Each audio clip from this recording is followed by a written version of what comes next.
itong sinasabi ni Garma na binabayaran yung mga polis, imposible na hindi mo marinig kung totoo, hindi mo alam kung totoo mang may ganun. Ay sasabihin niya at diretso ang inamin, tinuturo si Bongo na namimigay ho ng maraming pera sa mga pulis. Ito ho. Senator Bongo, kasi tinuturo ng Senator Bongo na sila yung Naghahawak ng pera. naghahawak ng pera, lalo yung staff. Namimigay naman talaga ng pera si Bongoy. Utusan niya ni President Duterte. Isaksak mo sa kukuti mo, Senador Bato, na mayroon ngang reward system, milyones ang binabayad ni Bongo na galing kay dating Presidente Digong ang pera. Ito ang pahayag at pag-amin ni Bongo. Sabi niya, karapatan po ng Pilipino malaman kung sino yung mga ito, mga Ninja Cup. Nabanggit rin po niya, nandiyan po rin po yung reward na kanyang sinabi noon, 1 million po sa mga Ninja Cups patay. Pag buhay, kalahating milyon lang po. Pag lumaban, 2 million.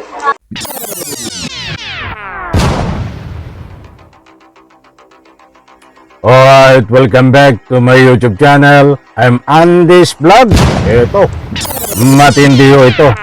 Itong si Senadora Bato, mayroon pong pag-amin na nagbibigay ng pera talaga. Itong si Senadora Bongo. Nako, bibigyan po natin ng linaw ito. Itong sinasabi na pag-amin ni Senadora Bato na talagang namimigay ng limpak-limpak na pera itong si Senador Bongo sa mga PNP na mayroon hong napaslang. Nako, kung magugunita nyo po mga mahal kung taga-subaybay, ay ibinahagi ko po sa inyo kahapon, kagabi, yung last upload ko, ang pag-amin ni Senador Bongo na milyones ang kapalit kapag nakapaslang ang sinumang PNP noong kapanahonang pinapatupad ho ang peke na drug war. Ay nauna ho ang kanyang pagsisinungaling ni Bongo kaysa nahuli ang kanyang paggamin. In relation and connection, dito naman ho ay mayroon din pong pag-amin si Senador Bato na talagang namimigay ng pera itong si Senador Bongo. Yan pong lahat mga kaibigan ang bibigyan natin ng linaw at ibabahagi ko po sa inyo itong statement pag-amin tungkol ho sa binibigay ni Senador Bato ni Bongo na pera sa mga pulis at kasama ang binibigyan itong si Senador Bato. Talagang matindi ho, ano? Mga mahal kong taga-subaybay, ito ho. Inaanyayahan ko po kayo na panoorin, pakinggan, patapusin ng vlog na ito. At nang sa ganon, lubos po nating maunawaan. Ito po. At umaatikabo na naman ho na binibitawan na pananalita dito sa actual interview dito kay Senador Bato. Ilang araw lang ho ang nakakaraan. Kahapon lang ho ito, mga mahal kong taga-subaybay. Ito, nako, matindi ito. Ang mga, Walang narinig yung Davao model na yan. Honestly, wala man talaga kung consider na Davao model. Ang pinaka-Davao model siguro na kung ano yung pinagagawa namin sa Davao noon na sabihin natin Davao model na in-implement ko nung ako'y nag-chipinte is yung yan po si Senador Bato. Mayroon po siyang binibitawan ng mga statement na pinasisinungalingan itong usapin ng Davao model. At dito sa bandang gitna ng kanyang statement ay sasabihin niya at diretso ang inamin, tinuturo si Bongo na namimigay ho ng maraming pera sa mga pulis. Ito ho.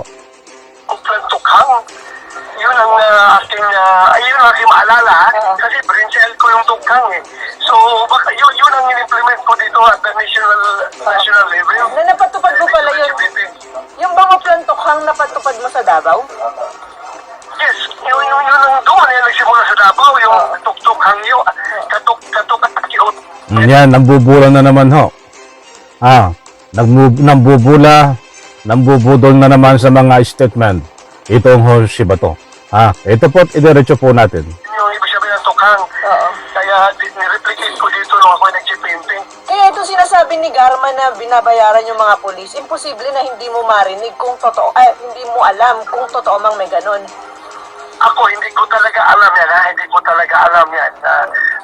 Kung totoo mang nangyari yan, kung totoo yan, they do it in a very secretive manner. Hindi daw talaga alam ni Senador Bato na mayroong reward system. Ibig sabihin po ng reward system, yung mga pulis na nakapas lang ho o nakapatay ay bibigyan ng milyones na pera.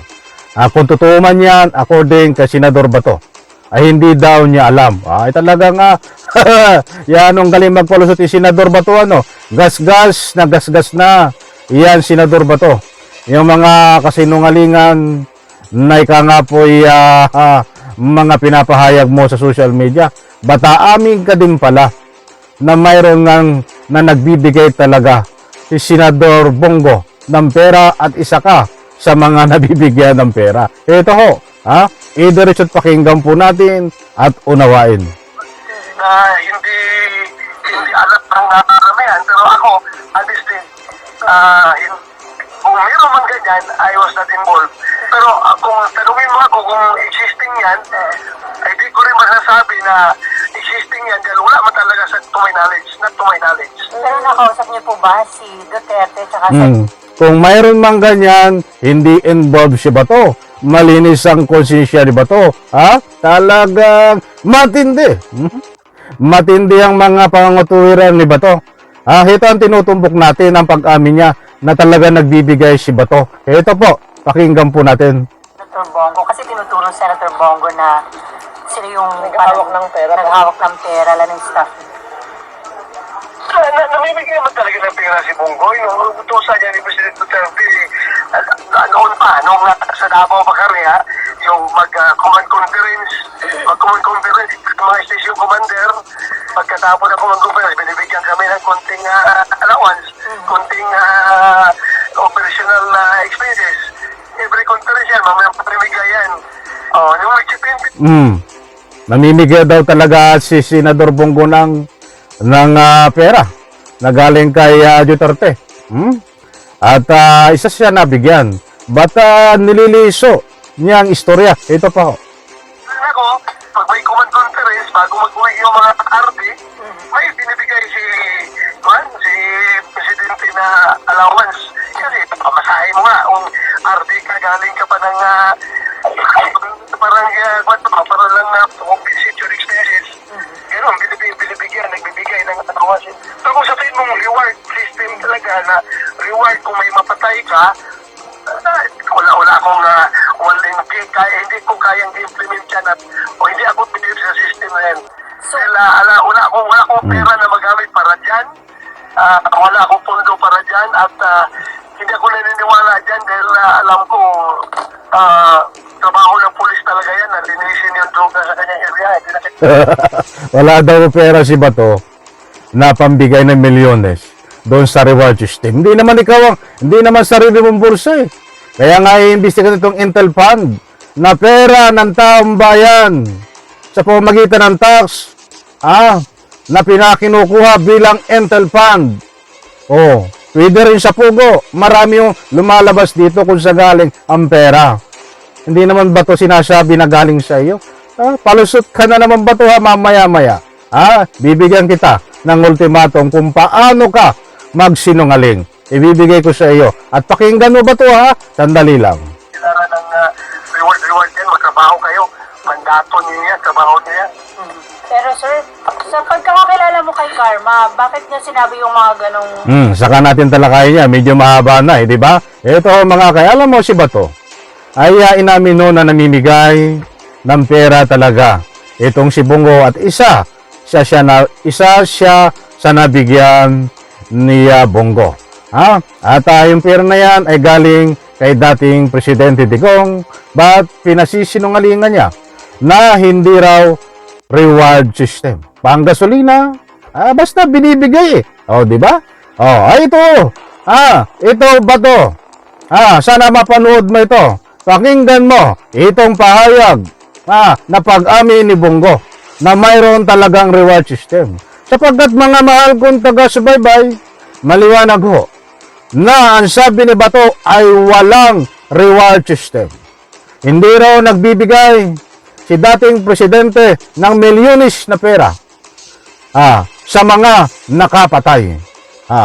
Ito, Senador Bato, ito ang pakinggan mo, ang pahayag ng iyong kaibigan. O, sino nagsisinungaling sa inyong dalawa? Senador Bato. Ito, sandali lang po, mga mahal kong taga-subaybay, itong pag-amin ni Senador Bongo na mayroon talagang reward. Ba't sinasabi mo walang reward eh? Baka pag-untugin ko ang dalawang ulo nyo, ginagago nyo ang taong bayan, Senador Bato. Mayroon nga reward, itatanggi mo pa on the record sa social media at malalaking stream media. Heto. Soon, I think he will personally announce to the public kung sino po Ito po, yung yan. sangkot nito. Importante po, si Pangulo ang magsasabi. Yan si Bongo. Piniplay ko po at nasa ganon, isaksak mo sa kukuti mo, Senador Bato, na mayroon ngang reward system, milyones ang binabayad ni Bongo na galing kay dating Presidente Digong ang pera. Ito ang pahayag at pag-amin ni Bongo. Sabi niya, karapatan po ng Pilipino malaman kung sino yung mga ito, mga Ninja Cup. Nabanggit rin po niya, nandyan po rin po yung reward na kanyang sinabi noon, 1 million po sa mga Ninja Cups patay. Pag buhay, kalating million lang po. Pag lumaban, 2 million. Sinong rango na kasama? Yes, General. Ang nabanggit po yung mga nakaraan. Maliwanag po mga kaibigan. Pinlay ko po muli, yung pag-amin ni Bongo na mayroon pong reward na ang pinakamataas pong binibigay niya ay 2 milyon kapag nanlaban at patay. Itong mga biktima ho nila, mga mahal kong taga-subaybay. Nako ho, isang panlilin lang, isang panluloko ang ginagawa mo, Senador Bato. Aamin ka, but sa iyong pag-amin ay playing safe ka. Dapat umaamin ka ng buong katotohanan.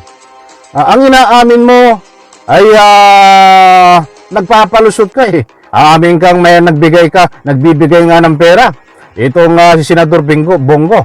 But doon sa bandang huli ay susundot ka na hindi reward system yun. At panggasolina, yan, gumagawa ka ng anuman dahilan. Lumang tugtugin na yan, Senador Bato. Kung pagbabatayan, itong statement at pag-amin ni Bongo, ay parehas kayo nagsisinungaling din eh.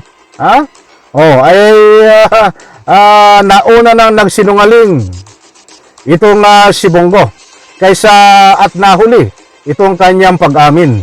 Kasi yung umamin no siya ay nung panahon panang nanunungkulan itong si dating Presidente Digong. Datapuat nahalungkat natin yan at na-play, naibahagi ko po sa inyo para mayroon po tayong resibo, mayroon po tayong katunayan na nagsisinungaling itong si Bongo nung ilang araw na nakakaraan at itong si Bato, sapagkat diyan po tayo nagbabatay at sa iba pang matitibay na ebidensya na buhay na testigo na lumantad ho diyan sa Quadcom para isiwalat ang tunay na nalalaman na itinuturo nga ito nga peke na ika nga po'y drug war sa pamagitan po ng bayad ng milyones. Nagagawa hong pumaslang at magtanim ng mga ebidensya itong mga kapulisan, hindi po lahat. Hindi po lahat. Itong mga kapulisan noon, panahon ni dating Presidente Digong. Nagagawa po silang pumaslang, magtanim ng dahil sa kapalit na milyones. Kung wala ang reward system na yan, ay normal ho magtatrabaho ang pulis ng ika nga po'y nasa tamang paraan na ang sinusunod po ay ang kanilang sinumpaan tungkulin. Ay hindi ho eh. Nang dahil po sa reward system at sa milyones na bayad ni Bongo na galing kay Digong, nasangkot si Bato at iba pang sangkot dito ho.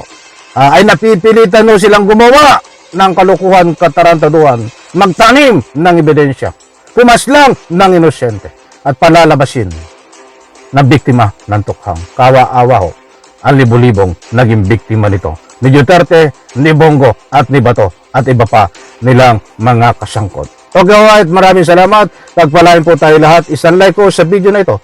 Sa lahat ng hindi pa nakasubscribe sa aking maliit pa na YouTube channel, please subscribe. Bye-bye. Palapakan.